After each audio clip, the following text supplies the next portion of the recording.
নজর রাখবো পরবর্তী সংবাদে। আমবাসা বন দপ্তরের কর্মীদের হাতেই আটক হয়েছে চোরাই কাঠ বোঝাই একটি গাড়ি।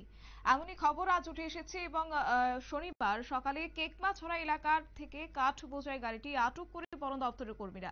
এক বন দপ্তরের আধিকারিক এই বিষয়ে জানিয়েছেন যে গোপন সংবাদের ভিত্তিতেই তারা অভিযান চালিয়েছে এবং তার পরবর্তীতেই ওনারা জানতে পারেন যে গাড়িটি চোরাই কাঠ বোঝাই করে কেকমাছড়া এলাকায় দিয়ে আসছিলেন এবং খবর পেয়ে তারা সঙ্গে সঙ্গে বন দপ্তরের কর্মীরা সেখানে ছুটে আসেন এবং এলাকায় গাড়িটিকে আটক করে এবং গাড়িতে লক্ষ্য করতে পারেন চোরাই কাঠ ছিল।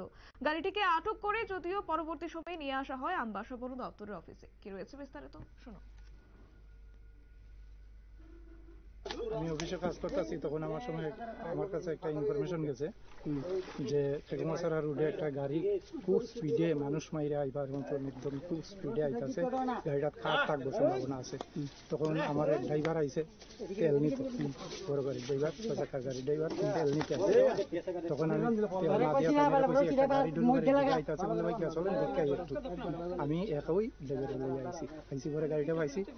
গাড়িটায় আমার গাড়ির মাঝে 3টা বাড়ি দিছে। তখন আমি আমার পকেট থেকে হুইসেল বাজাইছি, স্টাফের নামতে কইছি। তখন আমি একই কিন্তু আমি বুঝাইতে চাইছি আমার আছে আমি হুইসেল দিছি পরে তারা গাড়ি পালা যাবে।